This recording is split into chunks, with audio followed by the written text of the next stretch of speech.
E estamos gravando. Meus amores, tudo bem com vocês? Bom dia, boa tarde ou boa noite. Esse vai ser meu novo jargão. Tô o youtuber, mas tudo bem. Sejam muito mais que bem-vindos a mais uma aula nossa. Hoje a gente vai terminar o assunto Grécia de uma vez por todas. Só que hoje é o dia mais legal, viu? Faltam dois períodos, que é o clássico e o helenístico. Mano, vai ser legal. Hoje tem guerra, hoje tem treta. Vai ser o bravo, vocês vão gostar. Então, sem mais delongas, vamos já lá para a aula, né? Ah, uma coisinha. Eu tenho recados para dar para vocês, mas eu vou deixar para o final. Então, quando toda a matéria acabar, aí eu começo a falar sobre eles. Eu aprendi minha lição. Primeiro, não dê recados no começo da aula. E segundo, pare de falar muito certo. Desculpa, gente, para quem tem toque aí com essas coisas.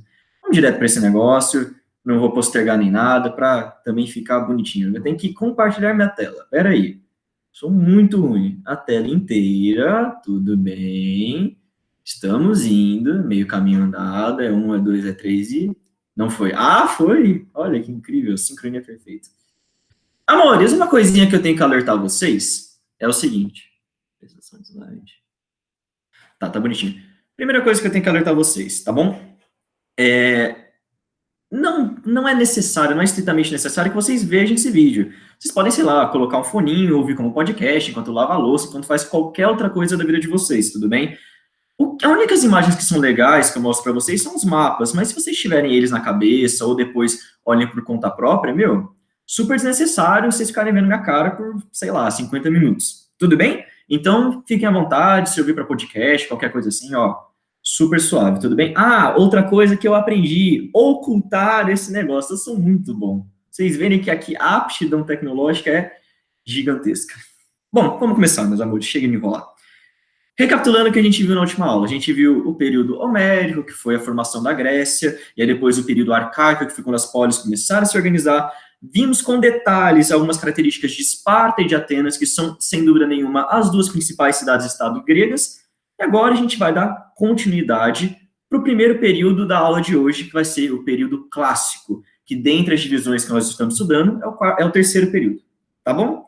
Vamos lá.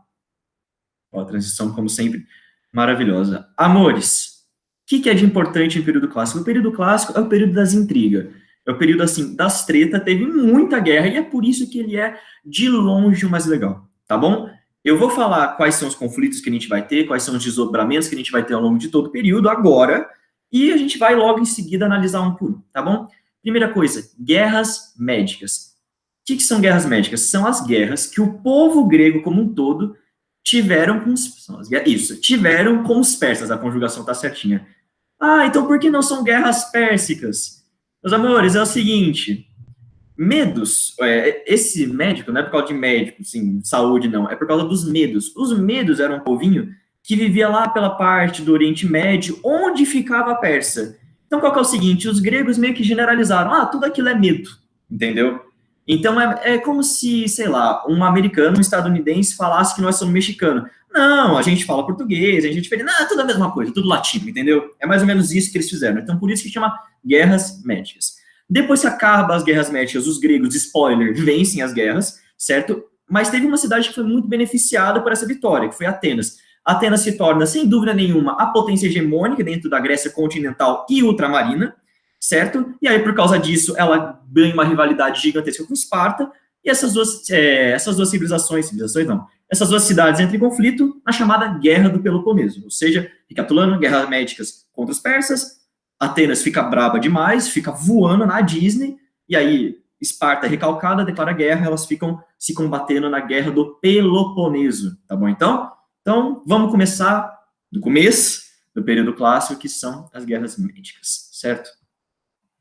Meus amores, é o seguinte, o que vocês têm que entender? Primeiro, por que toda essa guerra aconteceu? Ninguém declara guerra de graça. Quer dizer, às vezes sim, Roma tinha fama de fazer essas coisas, mas normalmente, numa situação comum, ninguém vai declarar um conflito assim, por nada. Então, eu coloquei esses dois mapas, amo mapa de paixão, se acostumem, sempre vai ter mapa, tá? Coloquei esses dois mapas para vocês compararem uma coisinha. Ó, meu mouse tá aqui. Bravo, adoro mouse também, gosto muito.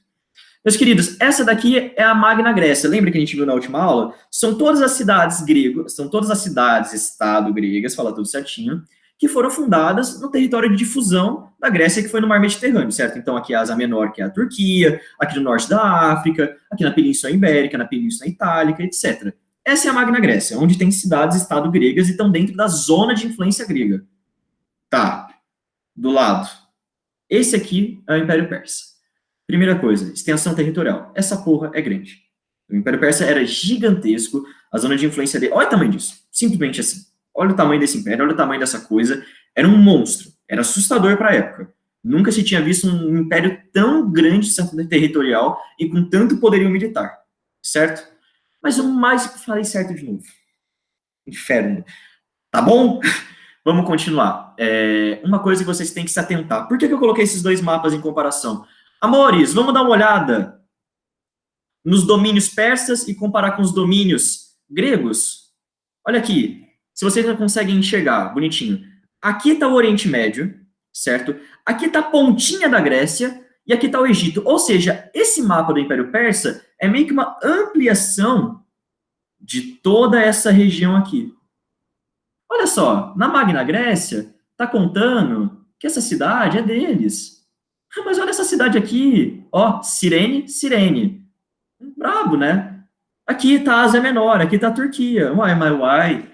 Será da Grécia? Porque está contando no mapa do Império Persa? Então, meus amores, com o tempo, conforme o Império Persa ia crescendo, o Império Persa é também chamado de Arquemena, viu? É só detalhes de nomenclatura, vocês podem achar os dois nomes. Conforme o Império Persa ia crescendo em influência e também em extensão territorial, por meio de conquistas militares, de alguns reis que eles tiveram no passado, eles começaram a invadir algumas cidades gregas, não da Grécia continental, não dessa região aqui, da Hélade, mas sim das colônias que eles fundaram nos territórios do mar Mediterrâneo, igual eu falei, Turquia, norte da África, etc. E aí o que aconteceu? Qual que é o plot twist do rolê? Qual que é a fagulha, a ignição das guerras médicas? Quando a Pérsia fez isso, quando eles começaram a absorver territórios gregos, essas cidades que estavam aqui, então Cirene, Mileto, etc., elas pediram socorro para a Grécia continental. Elas falaram, ajuda nós aí, a gente está fudido, esses persas estão vindo, a gente não tem como bater neles, a gente é muito pequeno comparado. A grande parte das cidades gregas falaram, não queremos. Mas teve uma que ajudou, que foi Atenas. Então, se eu não me engano, quando Mileto pediu ajuda, Atenas mandou a marinha para ajudar, mandou infantaria e etc. Acabaram sendo derrotados. Só que o imperador persa da época, que era o Dário, ou Dario, não importa, Dario II, ele percebeu o seguinte, tudo bem então, esses atenienses mandaram esses caras para cá, essas meia dúzia de gato pingado, eles perderam. Só que é o seguinte, Atenas é uma potência regional dentro da Grécia, e isso pode atrapalhar o meu processo de expansionismo. Então, eu tenho que invadir Atenas. Eu tenho que conquistar essa cidade. E essa foi a fagulha de ignição das guerras médicas. Guerras, amores, prestem atenção, está no plural. Foram duas, certo? A primeira a gente vai ver agora, que foi, falei certo de novo, inferno, desculpa. Onde é que eu estava mesmo? Enfim, vamos ver agora a Primeira Guerra Médica, certo? Meus queridos, o que aconteceu? Aí só está escrito a Batalha de Maratona. Eu vou explicar para vocês, tá bom? Primeira coisa, vamos pular essa parte, que eu deixei um mapinha muito legal. Tudo bem, então.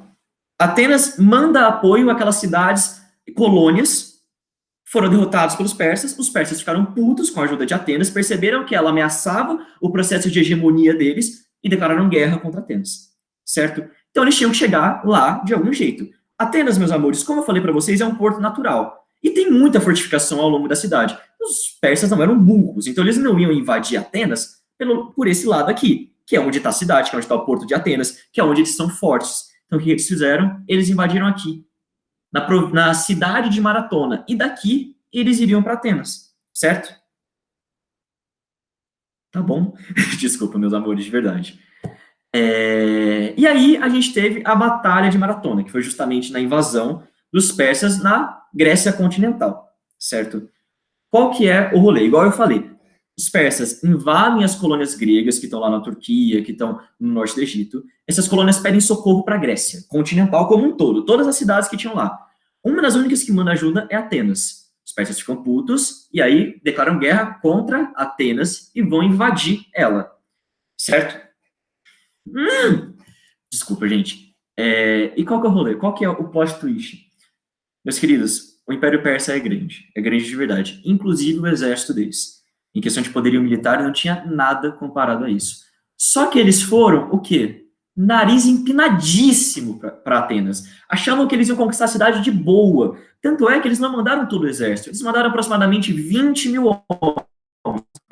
Ainda, só para vocês terem uma ideia, o exército ateniense, num dia bom, assim, que todo mundo fala, eu quero lutar por Atenas, tinha mais ou menos 10 mil pessoas. Então, assim, eles tinham vantagem numérica, só que não era toda a vantagem numérica que eles poderiam proporcionar. E além disso, esses desgraçados, quando eles conquistavam algum território, eles tinham o hábito de levar um obelisco, uma efígie, tipo assim, ó, nós conquistou, isso aqui agora é da Pérsia, vamos erguer essa muretona, esse monolito, entendeu? E eles levaram esse negócio junto com eles. Eles nem esperaram conquistar Atenas para trazer o monolito, não, eles já levaram porque eles, mano, Pérsia é o brabo, a gente vai conquistar Atenas de qualquer jeito. Entendeu? Então, como é que estava a humildade da Pérsia? Lá embaixo, humildade zero, os caras eram convencidos mesmo. E esse foi o maior erro deles. Por quê? Lembrando, tudo isso daqui aconteceu durante o governo do Dário II, tá? Isso é realmente importante. Lembre-se disso. Por que eles chegaram lá? Porque eles tomaram um pau desgraçado. Assim, por diversas estratégias gregas que eu não vou entrar em detalhe agora, porque não cabe para aula. Basicamente foi o seguinte, os gregos chacinaram os persas. Mais ou menos um terço de toda a tropa arquemena morreu naquele dia, o resto fugiu, teve que voltar para a Pérsia. Certo? Estou falando muito persa, vocês me desculpem. Falei certo de novo, inferno. Então, tipo assim, tomaram uma surra desgramada. E aí o que aconteceu? Primeiro, o Dário, que era o rei lá, o rei da Arquemena, o rei persa, ficou muito chateado, muito triste, porque assim, ele era considerado um deus, o império dele era o maior da época, puta de um exército. E perder para Atenas, cara, que tudo bem, tinha um exército, tinha um negócio da hora, mas, tipo, Atenas, cara. Então, primeira coisa, reizinho Dário ficou muito chateado, assim, muito triste, muito na bad, tá bom? Segunda coisa, tiveram que voltar para casa e prometeram que não iriam invadir Atenas e a Grécia como um todo, Grécia continental, por 10 anos, certo? E aí, tá bom? E aí o que aconteceu? O grego viram que ganharam, por algum milagre. Nossa, nós ganhou. Vamos beber, vamos encher a cara, vamos comemorar. Só que tinha um cara, uma pessoa muito específica, dentre de todas essas pessoas que lutaram em favor de Atenas, que não estava animada. O nome dele era Temístocles. E esse cara vai ser super importante mais para frente. Temístocles, nessa época, era um general, certo? Lutou, falei certo de novo, lutou lá na Batalha de Maradona, venceu e etc. Enquanto todo mundo estava comemorando, ele estava muito apreensivo. Por quê? Primeiro, ele sabia do poder da Pérsia. Ele sabia que aquele não era todo o exército que os persas poderiam proporcionar. Ele também sabia que se dependesse da infantaria, ou seja, do povo que está em terra, Atenas nunca ia conseguir bater os persas. Eles eram imbatíveis, eles tinham muito mais números, eles eram muito mais numerosos do que a Grécia poderia proporcionar, como um todo, inclusive.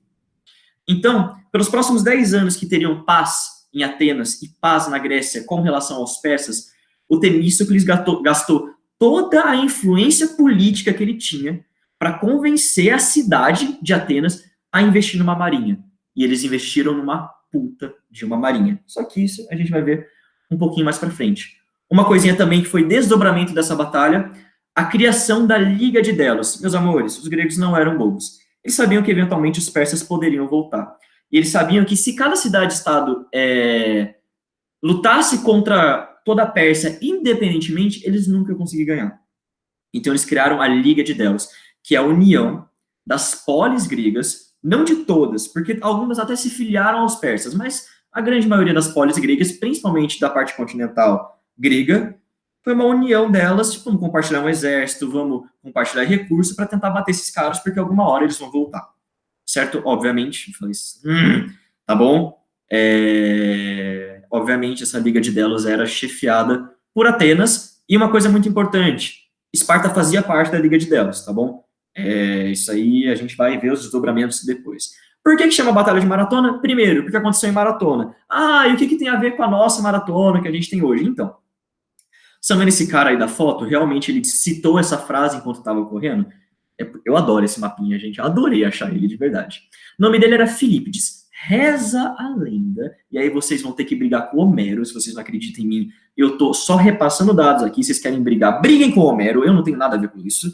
Tá bom? Então, reza a lenda que esse cara, quando os atenienses viram que eles ganharam a batalha, quando eles viram que os persas estavam recuando, ele correu de maratona até Atenas para avisar: oh, ganhamos! E aí, quando ele chegou na cidade e falou: oh, ganhamos, ele infartou e morreu.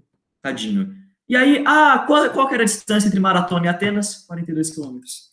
E é por isso que a gente tem a maratona hoje em dia, segue toda a tradição e misticismo grego, que é 42 quilômetros e a meia maratona é 21, porque 42 dividido por 2, afinal de contas, é 21. Só que assim, eu acho uma injustiça tão gigantesca da história lembrar desse Filipides e não lembrar desse cara aqui, ó, que eu esqueci o nome, eu vou ser bem honesto para vocês, só que é o seguinte, a Pérsia declarou guerra contra Atenas, não declarou guerra contra as outras cidades-estado, então tava cada um por si, Zeus por todos. Então teve um mano que foi de Atenas, eita, cadê meu mouse aqui? Foi de Atenas até Esparta, a pé, para pedir ajuda, certo? Amores, são 225 quilômetros. Ele correu isso em 2 dias. Não é pouca bosta de verdade. Qual que é o rolê? Qual que é o detalhe? Esparta disse não. Eu não consigo imaginar como é que estava a cabeça desse cara, mas tudo bem. Continuando, essa foi a primeira guerra médica, ou seja, quando os persas, o rei Dário declarou guerra contra Atenas, foi lá, tentou invadir, estava muito na disciplinada, estava esnobíssimo, levou um pau, teve que voltar. Só que ele ficou puto, ficou chateado, igual eu falei para vocês, assim, tristonho, e ele estava pensando, eu vou conquistar essa porra dessa cidade. Não, mentira, eu não vou conquistar mais só Atenas, eu vou conquistar essa merda dessa Grécia inteira. E aí, ele queria fazer muito isso, só que, infelizmente, para os persas, o rei Dário veio a falecer. No lugar dele, ascendeu o filho dele, que é o Xerxes, tanto faz. O Rodrigo Santoro, para os mais íntimos aqui, certo? E aí, desculpa, gente, eu tô falando muita desculpa, tô falando muito certo. Enfim, vamos continuar. Passados esses 10 anos, o Xerxes, querendo assumir o legado do pai, falou, vamos conquistar a Grécia, e vai ser o brabo, e vai ser top, só que eu não vou cometer os mesmos erros do meu pai. Não, meu irmão, eu vou levar tudo que eu posso levar. Eu vou levar a cavalaria, eu vou levar a infantaria, eu vou levar a marinha. Só não vou levar elefante porque não dá, porque senão eu levava também. Então, assim, amigos, o Xerxes estava como? Assim, divino, estava voando, estava realmente querendo dominar essa bagaça. E depois desses 10 anos de paz aqui que eu falei para vocês, eita, deixa eu ver se meu celular ainda está gravando o áudio. Só um segundo. Sim, ainda está, para minha felicidade, meu alívio. Continuando, depois desses 10 anos de paz, que acabou o acordo de não agressão, aconteceu a Segunda Guerra Médica, dessa vez encabeçada pelo Xerxes, o filho do Dário, tá bom? O que é importante dessa Segunda Inquisição Persa para a Grécia? São 2 batalhas que são, assim, as mais importantes do mundo. Termópilas, que é famosíssima, gente. 300 de Esparta. Eu não preciso ficar falando, mas eu vou falar do mesmo jeito que eu acho da hora. E a de Salamina. A de Salamina é mais importante, inclusive, do que a de 300 de Esparta, não querendo desmerecer todo o heroísmo dos guerreirinhos lá. Mas é realmente foda. Inclusive, a Batalha de Salamina, não sei se vocês sabem, tem um filme 300, que é com o Rodrigo Santoro, com o Leônidas lá, brabo, e tem o segundo filme, 300, a Ascensão do Império, que aí é sobre a Batalha de Salamina. Muito bons 2 filmes, viu, meus amores? Recomendo muito. Assim, é um entretenimento legal e você acaba aprendendo umas coisas. Então, primeira batalha em ordem cronológica. Termópilas. Tudo bem? Vamos começar. Esse aqui é o Leônidas, tá bom então? Másculo aí, tanquinho definido, pronto para lavar aquela camisa braba. A Guerra das Termópilas. Guerra não, vocês me desculpem. A Batalha das Termópilas aconteceu um pouquinho acima de Atenas. Eu não sei se vocês lembram, tem um mapinha aqui do lado, ó. Amores, aqui fica Esparta, tá? Eles sabiam que eles tinham que barrar os persas de algum jeito. Esse foi o caminho que os persas fizeram. Então, eles deram aqui a volta marota, vieram pela Macedônia, foram conquistando tudo isso daqui, viu? Isso aqui foi tudo anexado ao Império Persa momentaneamente. E aí, estavam descendo, e iam chegar em Atenas. Por quê? Porque eles queriam, era pessoal dos persas, eles queriam conquistar Atenas. Certo? Tá bom? E aí, o que aconteceu? Os espartanos, sabendo desse fato, eles pegaram o exército, não todo o exército, por motivos religiosos, tá? Não vou entrar nesse mérito do porquê eles não foram com todo o exército espartano. Se vocês quiserem, assistam o filme, porque realmente isso é mostrado lá. Pegaram 300 dos seus melhores homens, inclusive um dos reis foi junto com eles, não sei se vocês lembram, tinham 2 reis em Esparta, enquanto quando tinha guerra, um ia com o exército, outro ficava na cidade para defender.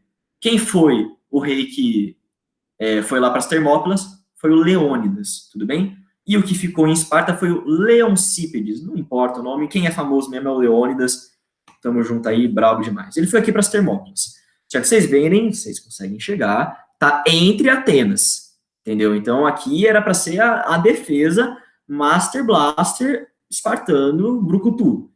E qual que é o rolê de Termópilas? Qual que é o importante? Aqui é literalmente a imagem de onde eles estavam. Amor, vocês conseguem ver que isso é estreito pra cacete? É um lugar muito bem escolhido, assim, escolhido a dedo, porque aqui os persas não iam poder usar a cavalaria deles. Por quê? Os espartanos tinham a tradição, costume mesmo, assim, bélico, de pegar umas lanças do tamanho de um jequitibá rosa, entendeu? Então, se eles ficassem com essas lanças do tamanho de um jequitibá, de uma sequoia, aqui apontando para os cavalos, sendo esse lugar muito estreito, os cavalos não iam conseguir flanquear. O que é flanquear? Imagina que aqui está o exército espartano, é literalmente dar a volta e pegar por trás. Então, cavalaria persa inútil nesse lugar, completamente desprezível. E como aqui é muito apertadinho, os espartanos têm a falange espartana, que é isso daqui, ó, muito brabo, que eles ficam defendendo com o escudo, nada consegue penetrar no bom sentido samaritano dessa palavra, eles conseguiriam segurar os persas, esse lugar estreitinho. E nesse caso, números não iam importar aqui. Eram 300 espartanos mais 1.000 outros gregos de outras cidades, Atenas, Mileta, um monte. Aí, entendeu? No total era mais ou menos 1.300, 1.500, tem divergência de um monte. O Homero fala que era sei lá quantos, o Homero maluco, tá? Então não importaria muitos números aqui, porque o lugar era muito apertadinho, os persas não iam conseguir usar a cavalaria, que era o charme deles, era o que eles realmente eram conhecidos por serem bons. Então, foi isso, Termópilas. E ficaram aí. Tem a famosa frase do filme, eu não tô nem aí, eu vou falar, porque é muito brabo, cara. Os persas desembarcaram aqui. Lembrando, Termópilas é costeira, tá? É aqui. Então, os persas chegaram aqui e desembarcaram. Tá bom? Ó, agora eu troquei o certo por tá bom. Muito orgulhoso de mim. Eles desembarcaram aqui. Ô, meu mouse. Tá aqui meu mouse. Eles desembarcaram aqui. Por 5 dias, eles chegaram lá, mandaram, vamos batedor aí, vamos ver o que tem naquele lugar. Aí viram, tinham 300 espartanos, 300 homens, seminu, tanquinho à mostra, sangue nos olhos. E aí você tinha um exército persa de mais ou menos 100 mil pessoas. 100 mil negros. Contra 300 espartanos e 100 pessoas aí da Grécia como um todo. Por 5 dias, os persas nem chegaram a atacar os espartanos. Porque assim, eles achavam que era piada, eles achavam que era brincadeira. Falaram, mano, não é possível que esses caras estão falando sério. De verdade mesmo. Só que quando eles viram que a bagaça era realmente, a intenção dos caras era lutar, aí eles foram conversar com o Leônidas. A frase tá no filme, maravilhosa, recomendo muito que vocês assistam. Os persas tinham arqueiro, né? Arqueiro brabo demais, muito bons arqueiros persas, assim, qualidade, exime, acerta alvo, que é uma beleza. Falaram, serão tantas as flechas que elas cobrirão o sol. Falaram assim pro Leônidas, na cara. E assim, gente, você falar isso pra uma pessoa, você questiona a autoestima dela, né? Porque você falar que você tem flecha para cobrir o sol, flecha é dessa figura, gente, assim, é muita gente, entendeu? Esse que ele queria retratar. Aí o Leônidas, né, falou, que bom, pois lutaremos à sombra. Muito brabo, gente, adora essas histórias, de verdade mesmo, é muito legal. E aí os persas, né, depois dessa patada, o espartano era muito bom em tirada, velho, de verdade, vocês vão ver mais de uma ao longo dessa videoaula, tá? Depois dessa tirada, os persas invadiram. Primeiro dia, quem deu bom? Espartano. Segundo dia, quem deu bom? Espartano. Ia continuar dando bom para os espartanos para sempre, de verdade mesmo. Se os persas não desistissem, falar tudo certinho com dicção boa, das Termópilas, se eles ainda quisessem realmente ir por aqui, os espartanos iam conseguir segurar eles. Qual que é o rolê? Também está no filme. Teve uma traição. Tinha um caminho alternativo entre os desfiladeiros das Termópilas, lembrando que a região da Grécia tem montanha pra caralho, e Termópilas não é exceção. Tinha um caminho que levava para trás de onde os espartanos estavam. Então, quando um grego foi lá, falou isso para os Xerxes, ele mandou os batedores, viu realmente que tinha uma passagem secreta que levava para trás dos espartanos. Acabou, meus queridos. Os 300 estavam cercados. Os 1.000 outros guerreiros que eu falei que eram das outras cidades lá, de Atenas, etc., foram embora. Os 300 ficaram. E aí eles morreram como heróis, etc. Muito bonito. História linda. Ah, é spoiler do filme. Ah, meu irmão, pelo amor de Deus, isso aconteceu mais de 2.000 anos atrás. Queria vergonha na tua cara. Que spoiler o quê? Mas assiste o filme, é muito bom, muito bonito mesmo. Baseado numa HQ, viu, meus amores? Do Frank Miller, que é o mesmo cara que fez Cavaleiro das Trevas, do Batman. O cara é bom. O cara é bom mesmo. Tudo bem, então. Meus queridos, foram derrotados. Não tinha jeito, muita gente. Então os persas estavam seguindo para cá, para Atenas. E aí o bagulho estava começando a ficar complicado. Só que tinha um cara em Atenas, que eu já falei dele, vou falar de novo, Temístocles, decora o nome desse cara que ele é foda. Brilhante, brilhante estrategista, de verdade mesmo. Ele sabia que em infantaria, em questão territorial de terra, não ia ter jeito de ganhar dos persas, porque agora eles podiam inclusive usar a cavalaria deles. Não tinha o que eles fazerem. Então o que ele falou? Vamos evacuar Atenas. Foi a primeira vez que isso aconteceu, salvo engano a única.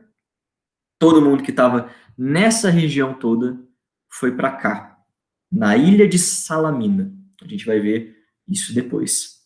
Por que que eles foram? Mano, Temístocles era um gênio, cara. Ele era muito bom. A marinha ateniense era melhor que a persa. Tinham menos número de navio. Tava um menor número, tava em desvantagem numérica, mas ela era melhor. Eles tinham os barcos, que vocês vão ver agora. Aqui, ó, esses troços aqui que não tá muito bem definido, mas chama trireme. Trireme era o brabo, cara. Esses barcos eram muito bom mesmo. Entendeu? E eles vieram, e ele sabia disso. Ele sabia que em questão de marinha, eles iam dar um pau nos persas, se eles fizessem tudo certinho, etc.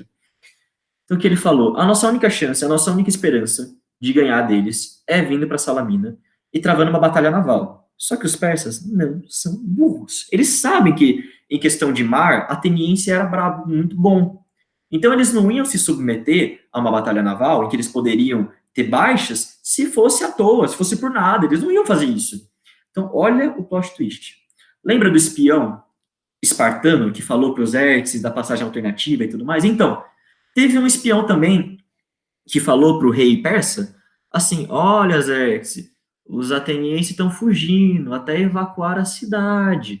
Estão indo para Salamina, de lá eles estão planejando fugir para os territórios da África, para os territórios não sei da onde. Se você vir com a marinha para cá, ó, onde está meu mouse, e fechar eles, você vai matar todo mundo. Ele falou, nossa, interessante de fato. Então, na mesma noite que o Xerxes chegou em Atenas, queimou a cidade, isso é muito importante. Não queimou os habitantes, mas queimou Atenas. Sabe, tudo monumento, assim. Atenas pegou fogo e reza a lenda que dava para ver de Salamina, inclusive a fumaça e o brilho da cidade. Triste. Triste mesmo, mas enfim.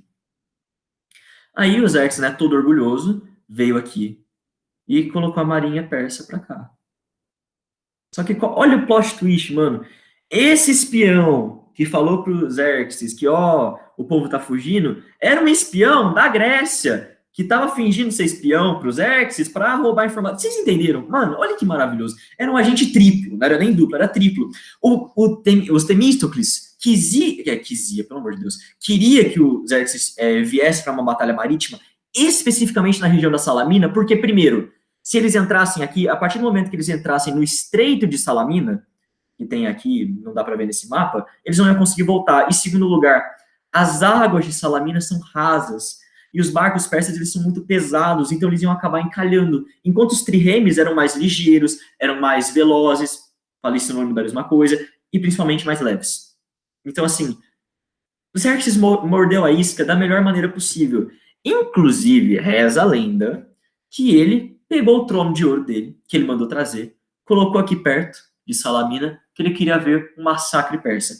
Acabou que teve o maior plot twist da história, e quem foi massacrado foram os persas, certo?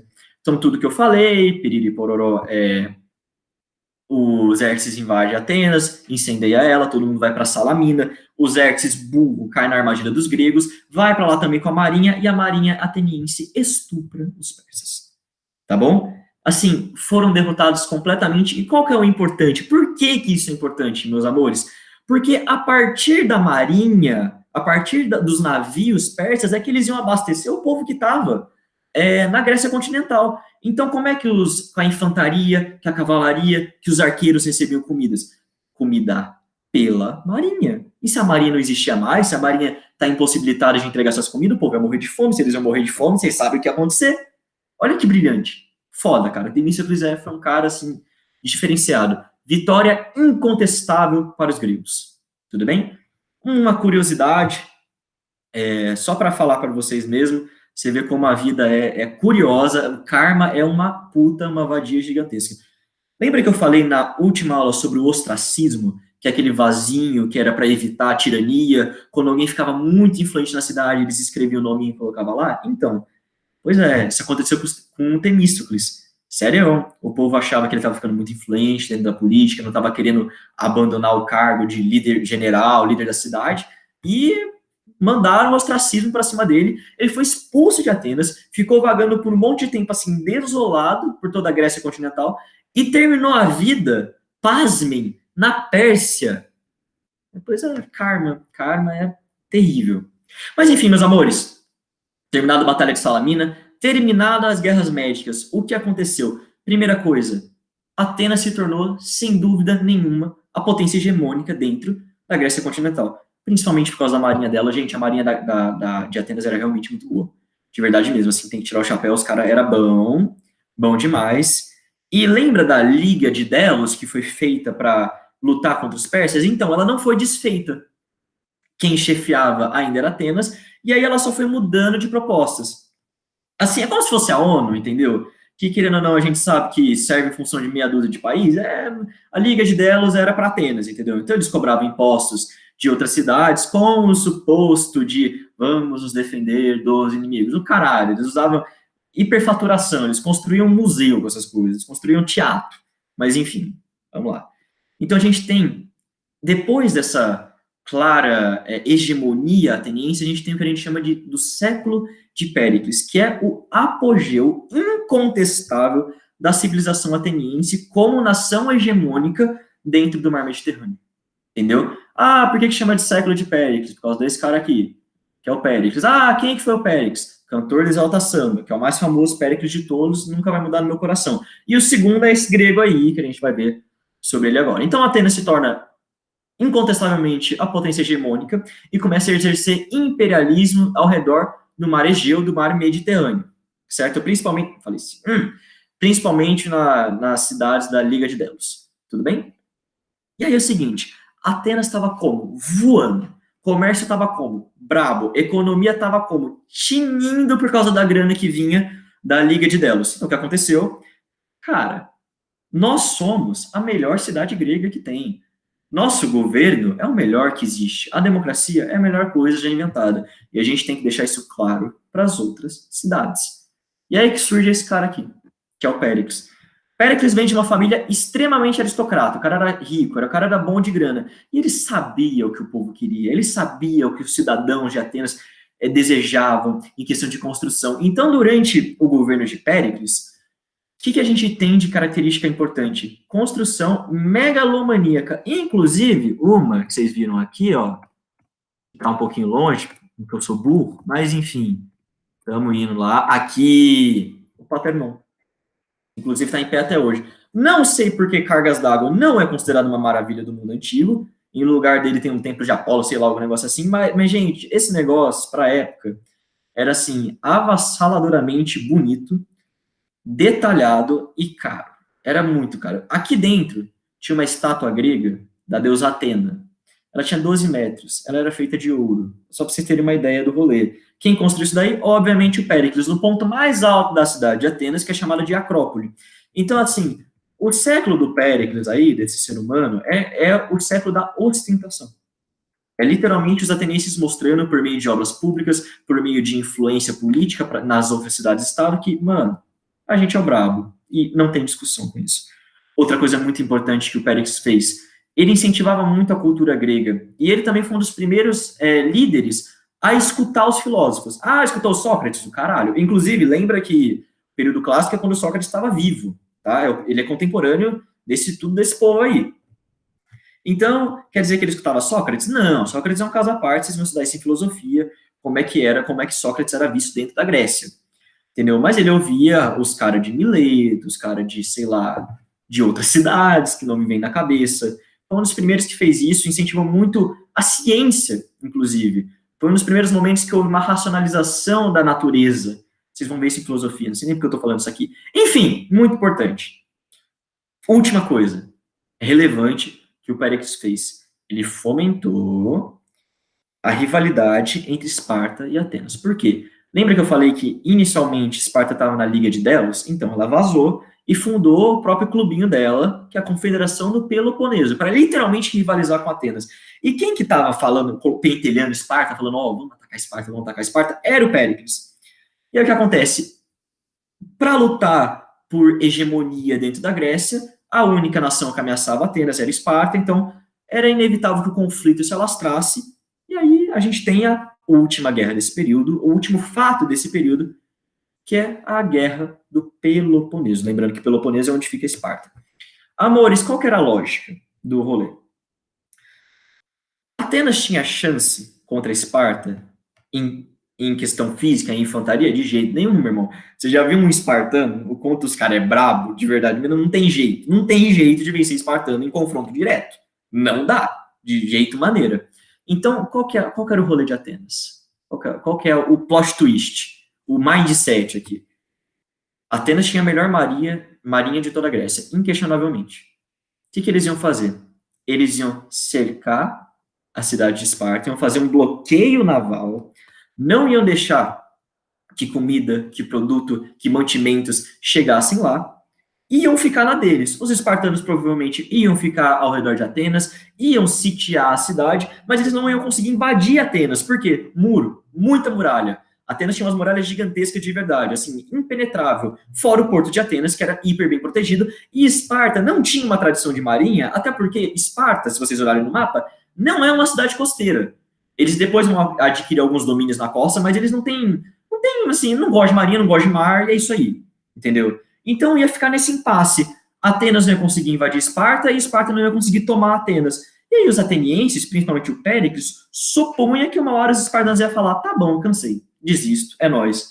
Só que isso, obviamente, nunca aconteceu. E aí, um detalhe muito importante que, infelizmente, acabou se alastrando pela Grécia, que contemporaneidade batendo, infelizmente, no coração, peste. Chegou uma doença dentro de Atenas, especificamente. Se espalhou para outras regiões da Grécia, mas ficou concentrada lá. Essa peste, meus amores, assim, acabou com a cidade de uma vez. Estima-se que 1/3 da população ateniense tenha morrido por causa dessa doença. Entendeu? Então, foi triste mesmo. O coronavírus da época estava diferente. O que aconteceu? Atenas acabou ficando enfraquecida por causa dessa doença, e eles não tinham mais toda a influência que eles tinham com Esparta, a marinha acabou ficando um pouco defasada por causa que o povo estava literalmente morrendo, cara. Não tinha o que fazer para controlar toda essa epidemia. Então, Esparta acabou ganhando, certo? Eu falei certo de novo. Acabou ganhando esse conflito, acabou ganhando a Guerra do Peloponeso. Só que é o seguinte, não pensem que foi uma vitória fácil, uma vitória incontestável, porque não foi. Esparta perdeu muito com essa guerra, principalmente recursos, homens, assim, tava todo mundo fadigado. Essa guerra durou mais de 27 anos, então tava cansado. O povo tava cansado de guerrear entre Esparta e Atenas. E o que aconteceu? Por mais que Esparta tivesse ganho, a vitória foi inconclusiva, sabe? Ganhamos, mas não foi aquela vitória, vitória. E esses conflitos internos entre as cidades gregas, lembrando que a Guerra do Peloponeso foi entre a Liga de Delos e a Confederação do Peloponeso, mas encabeçada por Atenas e Esparta, essa briga entre todas as cidades-estado da Grécia fragilizou todo o território. E aí o que acontece quando você tem um território fragilizado, quando você não tem uma unidade política, você não tem um exército pronto para defender sua pátria, igual eles tinham para a Pérsia, você é invadido por estrangeiros. E quem que invadiu a Grécia? Os macedônicos.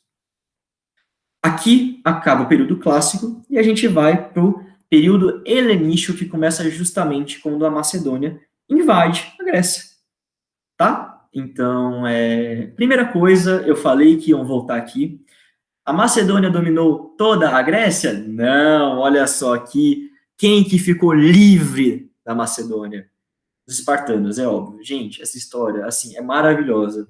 Quero muito que seja verdade. Homero é maluco, Homero fuma, Homero inventa, mas eu quero que essa história seja muito verdade. Qual que é? O rei macedônico, inclusive, amores, Macedônia, essa parte aqui, tudo bem? É uma parte norte da Grécia, era considerado pelos gregos um povo bárbaro, porque eles não falavam grego, entendeu? Era literalmente roça, de verdade. Se vocês tiverem oportunidade, pesquisem sobre a história do Filipe da Macedônia e do filho dele, o Alexandre. Porque é muito interessante, a Macedônia era nada, gente, era um bando de pasto, era um monte de gente quase nômade, e do nada se transformou nesse império gigantesco aqui, entendeu? O cara que invadiu a Grécia era o Filipe da Macedônia. O Filipe da Macedônia estendeu os territórios até aqui, ó, até essa parte, ó, toda essa parte da Grécia.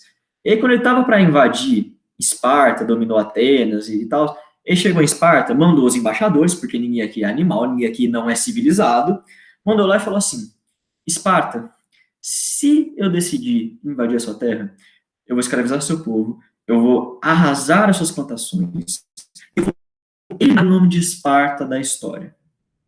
E aí os espartanos responderam com uma palavra: sim.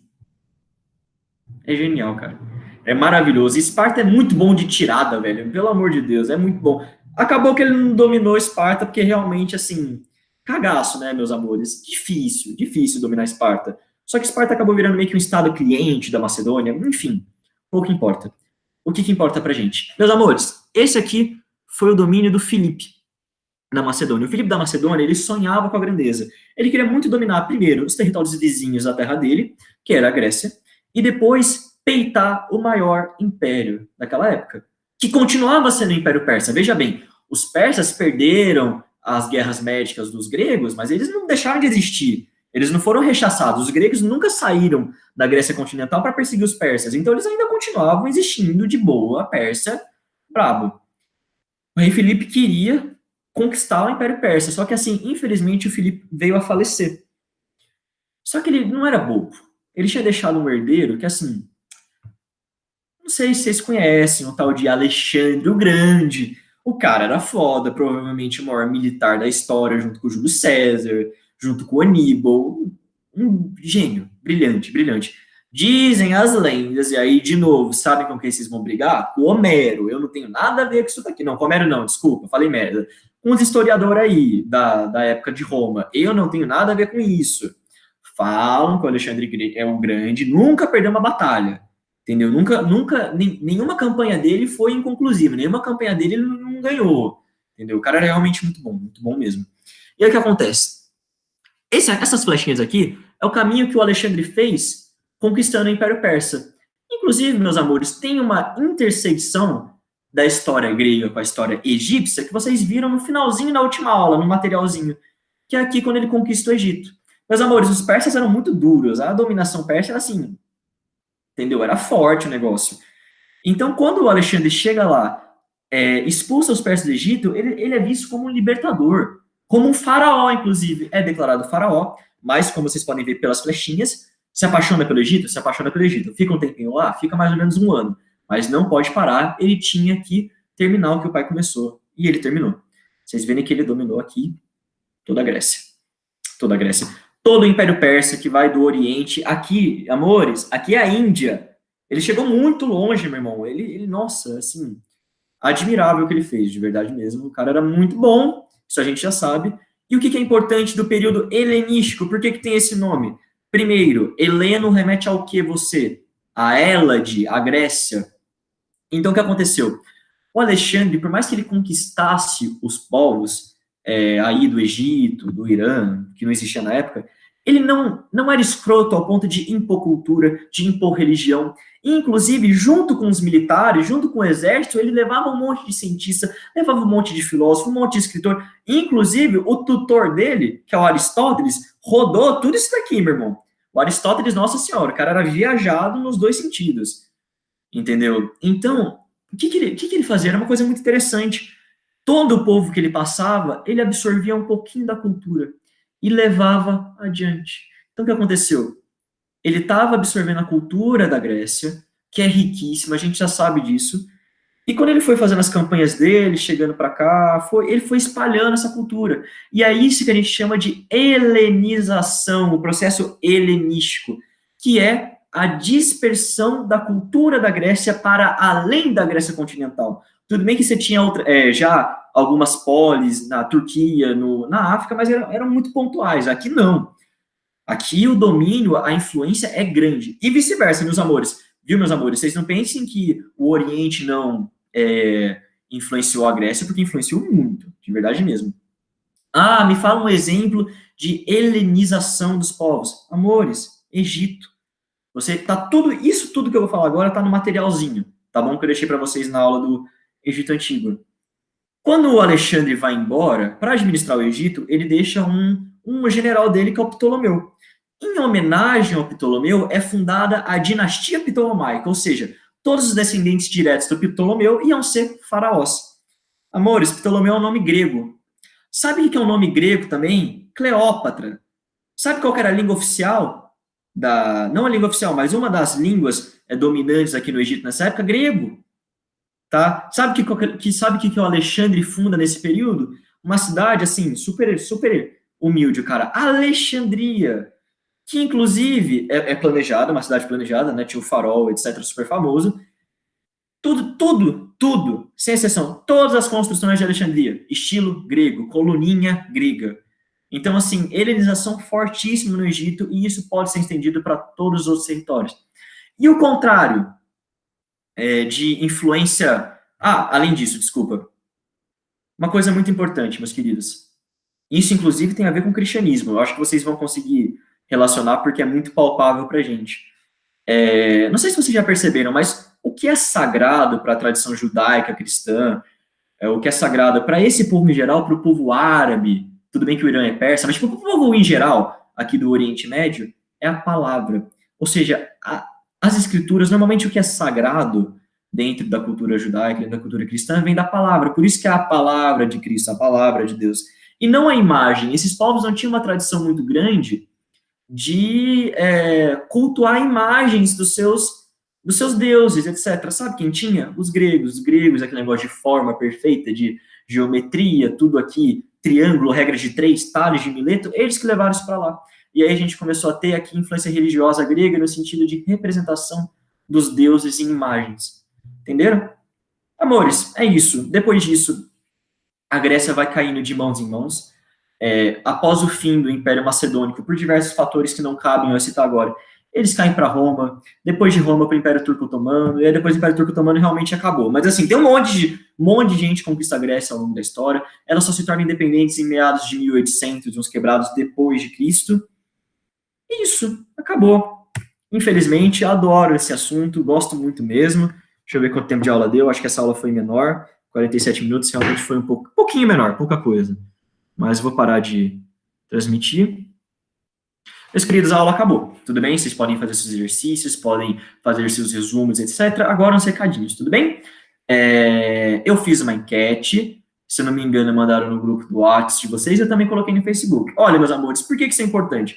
Para eu saber a preferência de vocês, o que vocês preferem. Se vocês gostam mais de videoaula, se vocês gostam mais de resumo, se vocês gostam mais de, sei lá. Então, teve adesão, não vou falar que não teve gente que respondeu, porque responderam mais ou menos umas 30 pessoas, o que é 20% da sala, já é alguma coisa, mas não é o ideal. Então eu vou deixar de novo essa enquete nos comentários desse vídeo, e eu quero assim que vocês, por favor, respondam, porque vai me ajudar muito de verdade para organizar tudo. Eu tô aqui por vocês, meus amores, mas eu não posso supor, eu não sou mãe de Ná, a ponto de saber o que vocês querem. Então vocês têm que me falar. Lembrando que é anônimo, meu povo, meus queridos. Então, assim, se quiser descer o verbo, se falar, olha, odiei a aula, odiei o vídeo, fiquem à vontade, de verdade mesmo. Eu não vou levar pro pessoal, tá bom?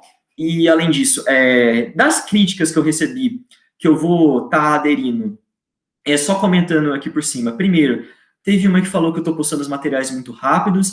Então, meus amores, vai ficar decidido da seguinte maneira. Terça-feira, no caso, no dia seguinte ao que eu estou gravando essa videoaula, vai sair o resuminho da matéria e o vídeo. E toda sexta-feira, ou todo sábado, vai sair o texto corrido, que é aquele materialzinho, que é completo, etc., que nada mais é que a transcrição das aulas, além dos exercícios que vão vir também toda terça, tá? Lembrando, meus amores, vocês não precisam estudar pelo que eu estou passando, vocês não precisam ver tudo que eu peço para vocês verem. Pelo amor de Deus, eu vou recomendar um monte de coisa para vocês agora. Vou recomendar documentários sobre Alexandre o Grande, sobre a Grécia, vou colocar os 2 filmes dos 300 para vocês.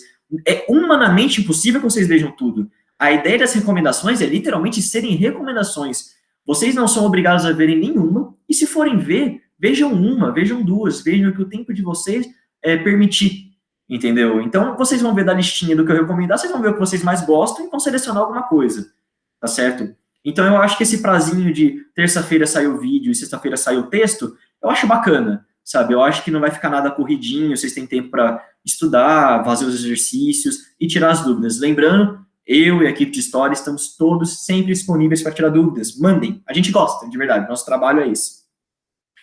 Outra coisa que eu tinha que falar, que eu esqueci no caso, que eu ia falar. Ai, meu Juvá. Era sobre esse negócio do corrido. E também de, meus queridos, eu acabei falando isso por tabela, né? Como é que vai funcionar o rolê? Eu coloquei lá na votação e tá com os dados preliminares. A maior parte de vocês preferiu que só tivesse o resumo e a videoaula, essa aulinha aqui. Só que assim, não foi uma maioria absoluta, foi mais ou menos 42%, sendo que o povo que prefere que tenha videoaula, tenha o resumo e tenha o texto corrido é 40%. Então, assim, eu vou fazer os textinhos corridos, tá? Vou fazer tudo bonitinho. Mas eu acho que é isso. Espero que vocês tenham gostado dessa aula. Espero que eu upe ela no prazo. Vou dar uma editada agora. Então, é isso. Vocês tenham uma ótima semana, que vocês façam os exercícios. Eu estou sempre aqui, tá bom? Eu e toda a equipe de História. Podem tirar dúvida o tempo todo. É isso, meus amores. Fiquem em casa, fiquem saudáveis. Um beijo, um queijo e até a próxima. E agora eu vou parar de gravar, como é de praxe, traste. Não, traste é outra coisa. Não sei, é nóis. Vou parar.